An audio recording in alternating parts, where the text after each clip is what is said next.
Hello student, मैं professor Gautam पाल आज आप लोग के सामने एक नए वीडियो के साथ प्रेजेंट हूं। आज मैं जिस टॉपिक को लेकर डिस्कस करूंगा वो है कन्वर्जेंस ऑफ सीक्वेंस। इसके पिछले वीडियोस में हमने सीरीज के कन्वर्जेंस या डाइवर्जेंस के टेस्ट को लेकर काफी सारे वीडियोस बनाए हैं। आप उन वीडियोस को फॉलो कर सकते हैं, देख सकते हैं। उसी के कंटिन्यूएशन में आज मैं आपको सीक्वेंस के कन्वर्जेंस या डाइवर्जेंस की बात करूंगा। एक्चुअली सीक्वेंस से ही आपका सीरीज बनता है। अगर ये सीक्वेंस के टर्म्स को हम ऐड करके आगे बढ़ाएंगे तो वो एक सीरीज बनेगा। वो सीरीज कन्वर्जेंट हो सकता है, डाइवर्जेंट हो सकता है, ऑसिलेटरी हो सकता है। मैंने पिछले वीडियोस में ऑल्टरनेटिंग सीरीज के कन्वर्जेंस डाइवर्जेंस को लेकर भी वीडियोस बनाए हैं। आप उनको भी फॉलो कर सकते हैं, उनको भी देख सकते हैं। अगर वो वीडियोस आपको पसंद आते हैं तो आप उनको लाइक करिए, सब्सक्राइब करिए, शेयर करिए, तो मैं और डिफरेंट टॉपिक में इसी के आगे और अच्छे अच्छे प्रॉब्लम्स के साथ वीडियो बना पाऊंगा। आज मैं आपको सीक्वेंस के कन्वर्जेंस की बात करूंगा। एक सीक्वेंस कन्वर्जेंट होता कैसे है? मान लीजिए आपके पास एक सीक्वेंस है Sn। इसका माने इसमें आपका S1 टर्म है, S2 टर्म्स है, S3 टर्म्स है and so on, Sn terms है। इन टर्म्स को जब हम ऐड करते हैं तब वो सीरीज बनता है, लेकिन यहां पर मैंने इस टर्म्स को ऐसे ही रख दिया है तो ये आपका एक सीक्वेंस बनता है। ये सीक्वेंस किस पॉइंट पर कन्वर्ज करेगा, अगर उसकी बात हम करेंगे तो देखिए, मैंने यहां पर सीक्वेंस के कन्वर्जेंस के लिए डेफिनेशन बताया है। A sequence is said to be convergent, और आप कह सकते हैं a sequence is said to converge a real value है, क्योंकि जब कोई सीक्वेंस या सीरीज कन्वर्जेंट होता है तब वो एक डेफिनेट लिमिट पर, एक वैल्यू पर जाकर कन्वर्ज करता है। यहां पर आपका ये सीक्वेंस मान लीजिए L पर कन्वर्ज करता है, तो sequence convergent, the sequence Sn set to be converge to a real value L है limiting value, as it's limit.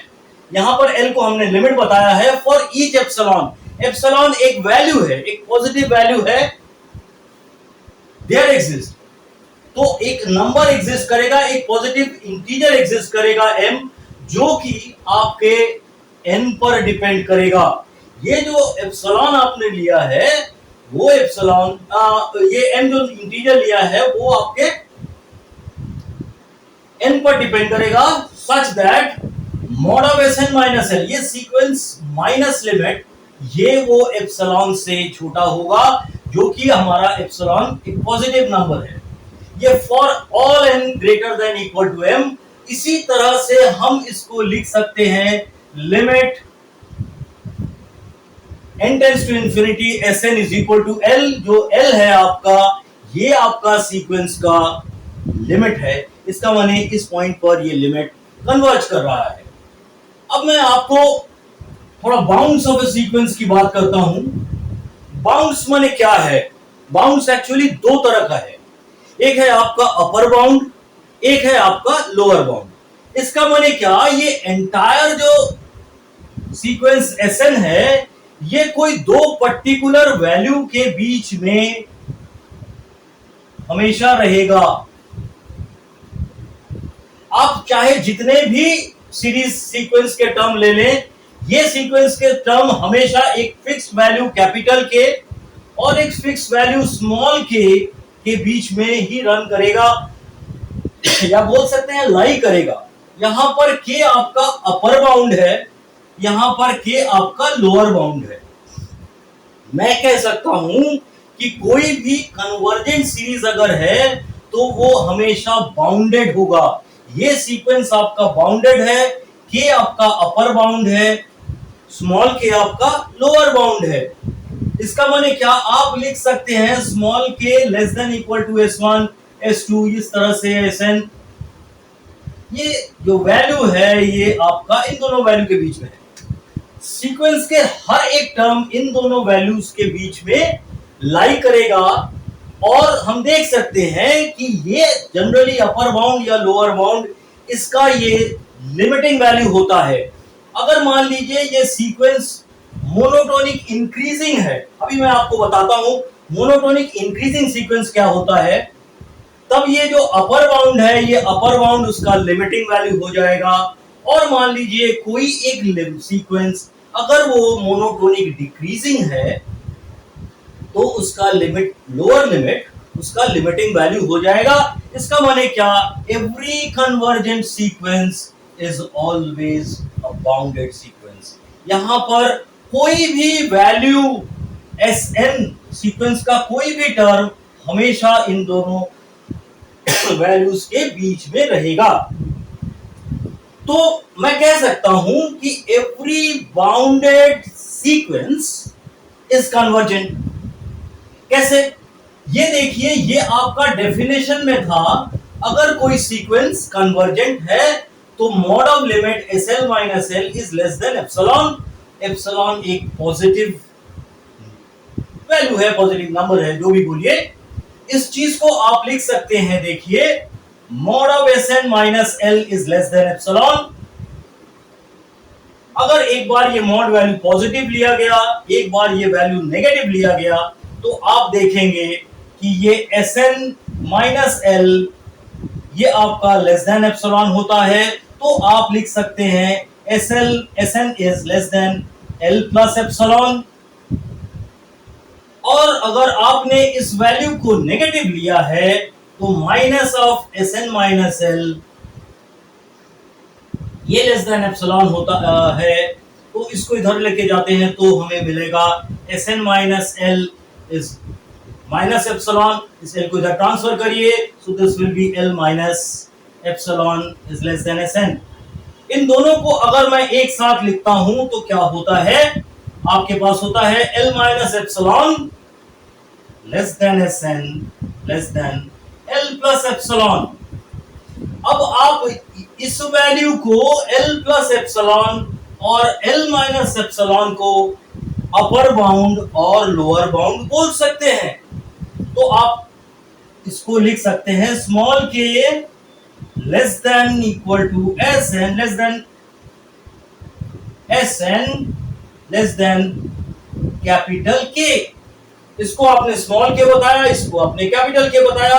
इसका माने क्या, Sn आपका बाउंडेड हो गया। तो आप कह सकते हैं every bounded sequence is convergent.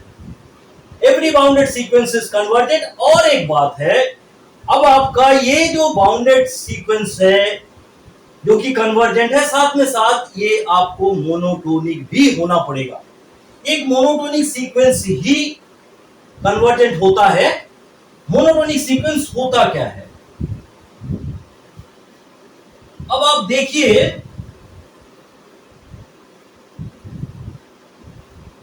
अगर मैं मोनोटोनिक सीक्वेंस की बात करता हूं तो मोनोटोनिक सीक्वेंस होता है, मान लीजिए S1 is less then S2, S2 is less than S3, first term of the sequence is less than second term, second term of the sequence is less than third term। इसी तरह से अगर मैं चलता रहूं तो Sn+1 अगर Sn से छोटा होगा तो ये Sn+1 is less than Sn। इसका माने क्या, नहीं सॉरी उल्टा लिख दिया मैंने, यहां पर Sn+1 होना चाहिए। हाँ, इसका माने क्या, बाद वाला टर्म पहले वाले टर्म से बड़ा हो जा रहा है। तो n+1th टर्म आपका nth टर्म से बोल सकते हैं, हाँ सीक्वेंस के nth टर्म से बड़ा है। तो ये सीक्वेंस है आपका मोनोटोनिक इंक्रीजिंग, ये ग्रेजुअली आपका बढ़ रहा है। लेकिन बढ़ते बढ़ते भी अगर ये जितना भी बड़ा आपका सीक्वेंस है, अगर ये अपर बाउंड से कम है तो आप बोल सकते हैं कि ये सीक्वेंस आपका कन्वर्जेंट है।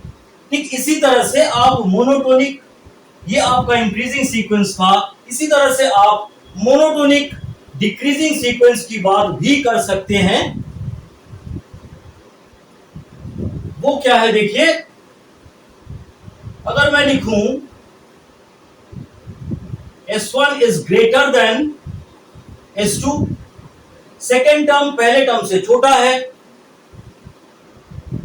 S2 is greater than S3, third term first term से छोटा है, सेकेंड टर्म से छोटा है, S3 is greater than S4, इसी तरह से Sn is greater than Sn plus 1। तो यहां पर आपका जो सीक्वेंस है ये ग्रेजुअली कम होता जा रहा है, वैल्यूज ग्रेजुअली कम होते जा रहे हैं, तो ये सीक्वेंस अब आपका मोनोटोनिक डिक्रीजिंग सीक्वेंस है। ये आपका पहले वाला मोनोटोनिक इंक्रीजिंग था, ये आपका मोनोटोनिक डिक्रीजिंग है। जब मोनोटोनिक डिक्रीजिंग है तो सीरीज हमेशा कम होता जा रहा है, और उस केस में आप कह सकते हैं कि लोअर बाउंड जो है वो आपका लिमिटिंग वैल्यू हो जाएगा, और उस केस में अब आप कह सकते हैं कि ये सीक्वेंस बाउंडेड होगा, ये सीक्वेंस कन्वर्जेंट होगा। अब मैं आपको कुछ छोटे छोटे एग्जांपल्स के साथ इसको और अच्छी तरह से समझाऊंगा। देखिए, मेरे पास एक एग्जांपल है, show that the sequence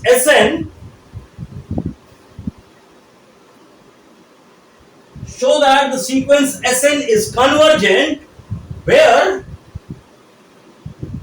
Sn is convergent where Sn is equal to 1 plus 1 by factorial 2 plus 1 by factorial 3 plus 1 by factorial 4 plus 1 by factorial n। अब मुझे शो करना है कि ये जो सीरीज है आपका, वो ये सीक्वेंस जो है ये आपका कन्वर्जेंट है। अब आप एक चीज देखिए ध्यान से, ये इस Sn को लिख सकते हैं आप, देखिए, this is less then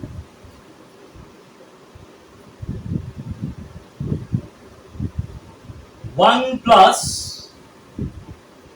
1/2, sorry इसको आप ग्रेटर बनाइए,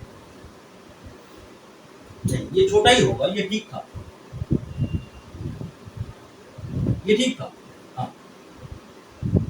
1 को मैंने यहां 1 लिखा, इस 1 by factorial 2 को मैंने 1/2 लिखा, 1 by factorial 3 का वैल्यू होता है 1/6।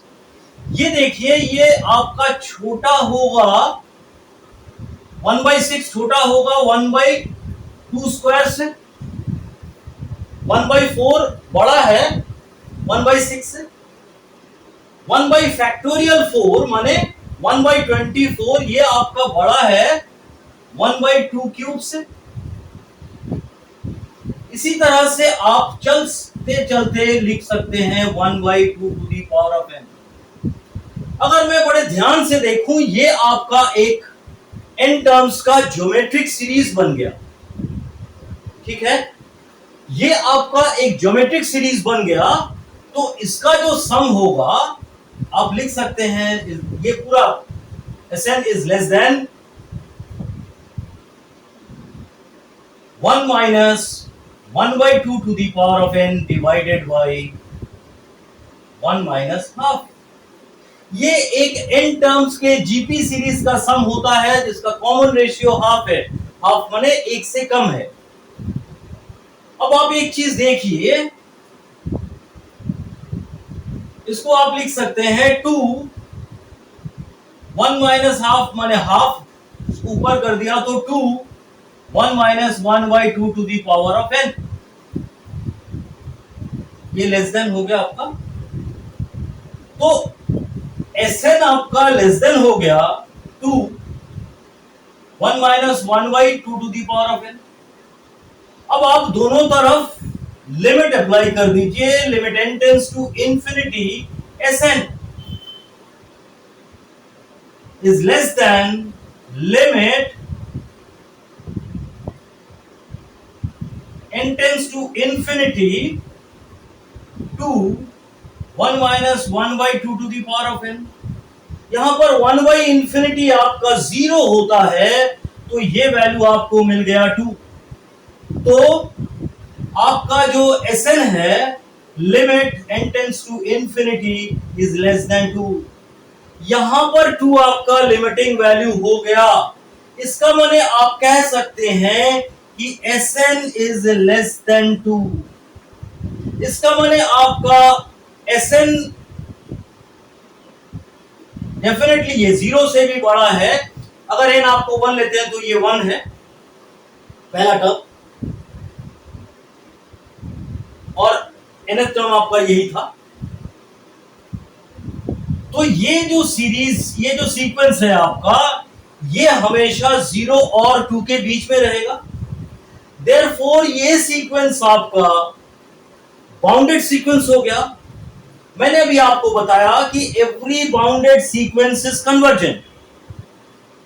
एवरी बाउंडेड सीक्वेंस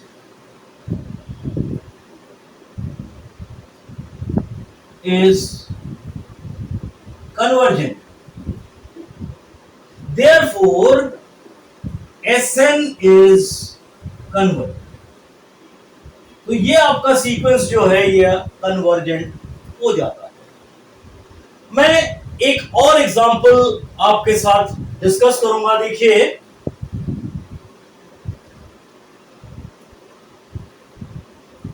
बच्चों आपको ये सवाल समझ में आया होगा। मैं एक और अच्छा एग्जांपल आपके साथ डिस्कस करता हूं।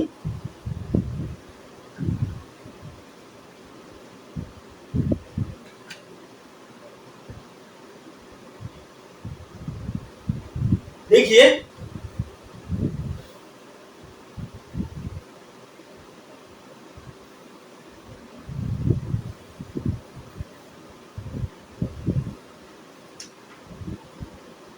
show that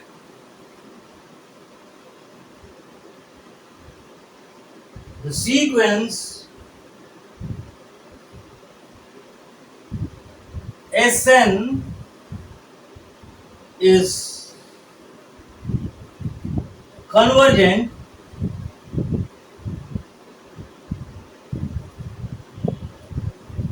where Sn plus 1 is equal to under root 3 Sn, where S1 is equal to 1। Also show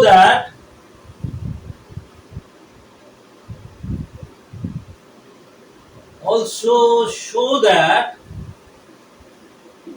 limit n tends to infinity Sn is equal to 3। तो ये 3 जो है ये इसका लिमिटिंग वैल्यू है। अब मुझे ये चेक करना है ये मोनोटोनिक इंक्रीजिंग है या मोनोटोनिक डिक्रीजिंग है। फिर हम ये दिखाएंगे आपको ये बाउंडेड है। फिर मैं शो करूंगा कि इसका लिमिट आपका 3 है, तो अपर बाउंड आपका 3 आ जाएगा। देखिए, आपका सीक्वेंस का पहला टर्म है 1, तो S1 is 1, अच्छी बात है।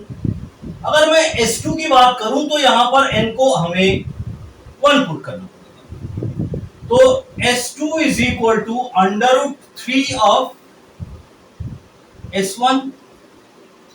मुझे मालूम है S1 1 है, तो इसका वैल्यू हो गया आपका अंडर रूट 3। ठीक है, अब आप देखिए S2 is greater than S1 क्योंकि रूट 3 का वैल्यू 1 से ज्यादा होता है। अब मैं अगर चेक करूं S3, तो यहां पर आपको n is equal to 2 put करना पड़ेगा। अगर आप यहां पर n is equal to 2 put करते हैं तो आपको S3 मिलता है, और S3 का वैल्यू होता है √3 ऑफ S2। अच्छी बात है। अगर मैं S2 के जगह पर √3 पुट कर देता हूं तो आपको मिलता है 3√3। 3√3 जो है ये आपका √3 से बड़ा है, तो आप कह सकते हैं कि S3 is greater than S2।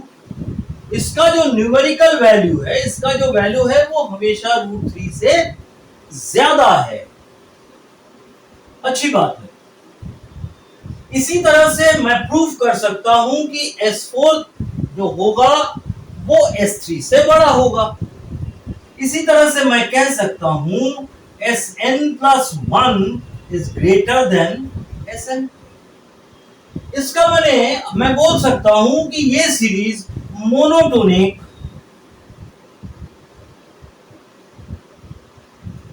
Increasing sequence है। ये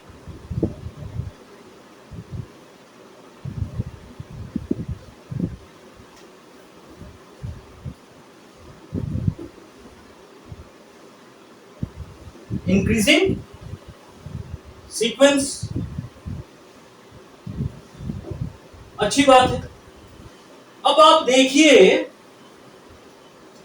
अगर ये 1 से बड़ा है और इंक्रीजिंग है, तो ये 1 से बढ़ते बढ़ते आपका लिमिटिंग वैल्यू 3 है, ये शो करना है मुझे।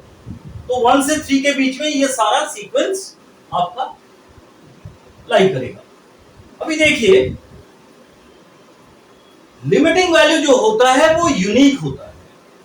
यूनिक होता है इन द सेंस, अगर आपने limit n tends to infinity Sn+1 किया,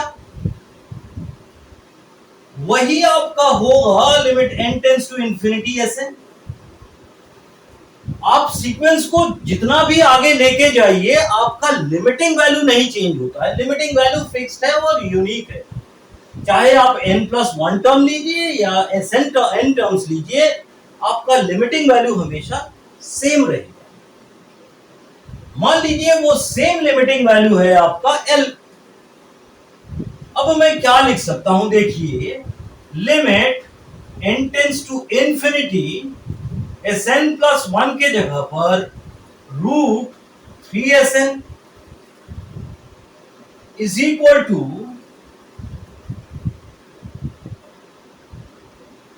यहां पर ठीक है,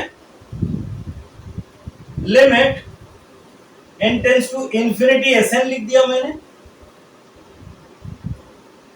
अगर ये वैल्यू आपका L है तो ये आपका आएगा √3L, क्योंकि limit n tends to infinity Sn L बोला मैंने, तो ये आपका √3L होगा। इधर आपका L होगा। Now, squaring both the sides, this implies 3L is equal to L square. तो L square minus 3L is equal to 0. L take common, L को आपने कॉमन ले लिया, तो आपको मिलता है L minus 3, ये 0। इसका माने क्या, L is equal to 0 और L is equal to 3। Sequence आपका लिमिटिंग वैल्यू 3 के साथ एंड होता है। तो आप लिख सकते हैं ये जो सीक्वेंस Sn था वो 0 से लेके 3 के बीच में है। फर्स्ट टर्म आपका 1 है, तो डेफिनेटली वो 1 0 से ज्यादा है। तो ये जो सीक्वेंस आपका है, ये अब आपका सीक्वेंस बाउंडेड हो गया, जिसका लोअर बाउंड 0 और अपर बाउंड 3 है। मुझे मालूम है कि एवरी बाउंडेड सीक्वेंस कन्वर्जेंट होता है, तो अब आप कह सकते हैं कि ये जो सीक्वेंस है ये आपका बाउंडेड है और साथ में साथ कन्वर्जेंट है।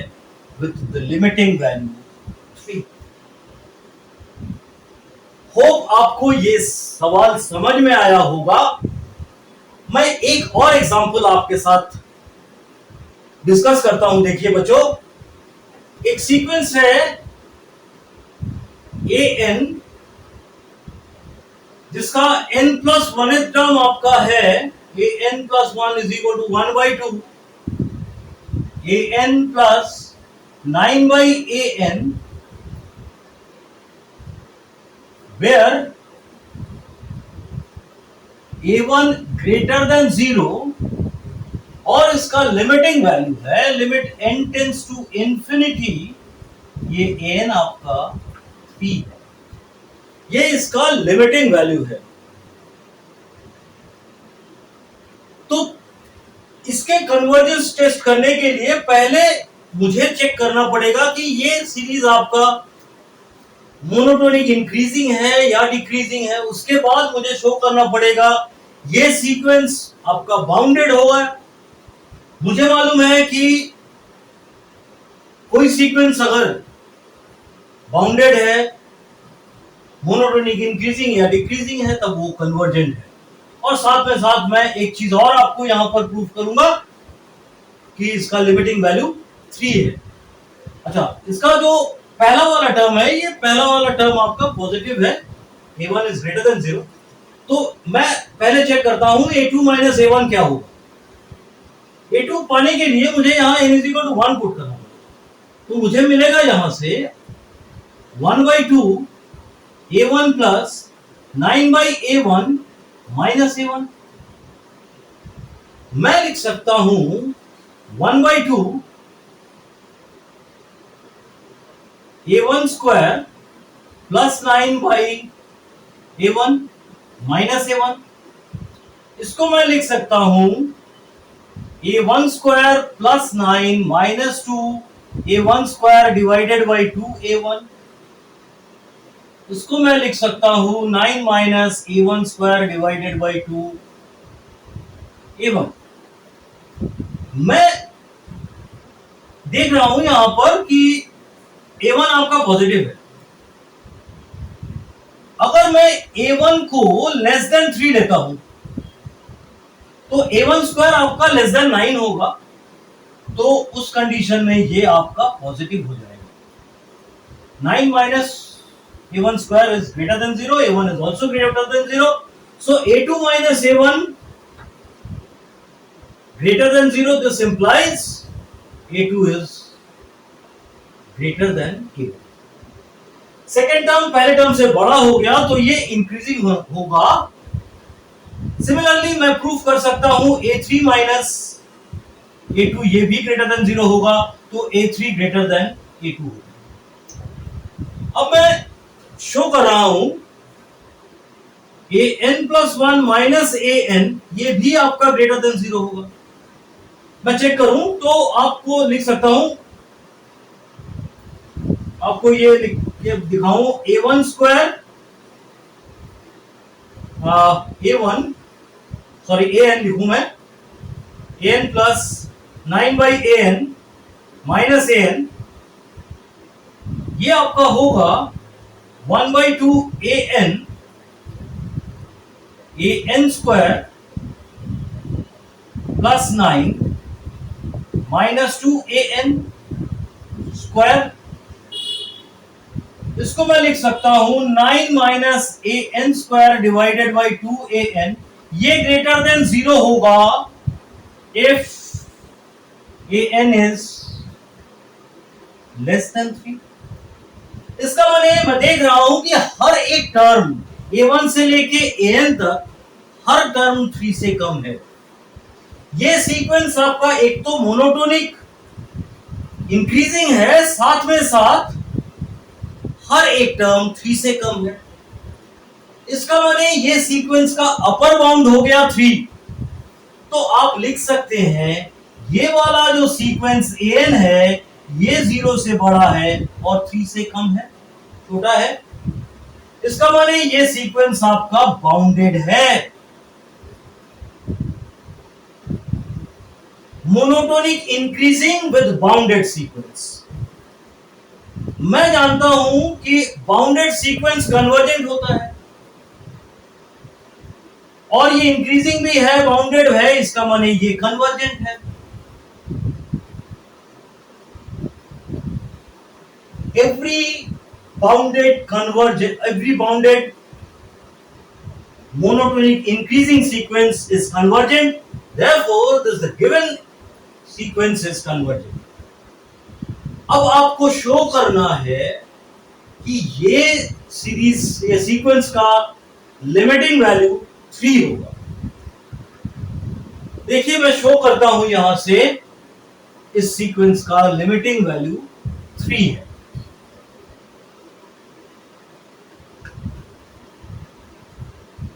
Limit a n plus 1 when n tends to infinity is equal to limit n tends to infinity 1 by 2, और यही आपका limit n tends to infinity a n भी है, 1 by 2 a n plus 9 by a n। मुझे मालूम है कि किसी भी सीक्वेंस का लिमिटिंग वैल्यू यूनिक होता है। अगर आप n टर्म्स का ले या n प्लस 1 टर्म्स का सीक्वेंस ले, लिमिटिंग वैल्यू सेम रहेगा। मान लीजिए वो लिमिटिंग वैल्यू आपका l है, तो आप लिख सकते हैं l is equal to 1 by 2 l plus 9 by l। आप इसको लिख सकते हैं 1 by 2 l into l square plus 9, this is equal to l। This implies, ये क्या इंप्लाई करेगा आपका, l square plus 9 is equal to 2l square. इसका माने क्या लिख सकते हैं, l square is equal to 9। ये इंप्लाई करेगा l is equal to plus minus 3। लेकिन बच्चों लिमिटिंग वैल्यू यहां पर आपका -3 नहीं होगा, क्योंकि हर एक टर्म पॉजिटिव टर्म है, और इसलिए, और लिमिटिंग, और ये बाउंडेड मोनोटोनिक इंक्रीजिंग है, और हर एक टर्म 3 से कम है, इसलिए इसका लिमिटिंग वैल्यू 3 होगा। So limit n tends to infinity n is equal to l, hence proved. Hope ये सवाल आपको समझ में आया होगा। इसी तरह के और एग्जाम्पल्स को पाने के लिए बच्चों मेरे इस चैनल को सब्सक्राइब करिए, लाइक करिए और ज्यादा से ज्यादा शेयर करिए, तो मैं इसी तरह के और भी अच्छे अच्छे प्रॉब्लम्स आपके साथ शेयर कर पाऊंगा। ओके बच्चों, थैंक यू।